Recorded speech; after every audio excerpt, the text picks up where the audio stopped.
অনুষ্ঠানের প্রধান অতিথি জনাব আবু হাসনাত মোহাম্মদ আরিফুল মহোদয়, জেলা ম্যাজিস্ট্রেট পটুয়াখালী। আমরা যাদের নাম ইতিমধ্যে বলেছি, আমরা সকলকে মঞ্চে এসে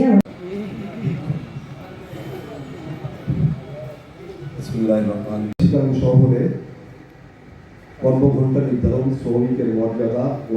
আস্থা নির্বাহতার প্রতি মাননীয় প্রধান উপদেষ্টা নোবেল বিজয়ী ডক্টর মোহাম্মদ ইউনুস স্বপ্নের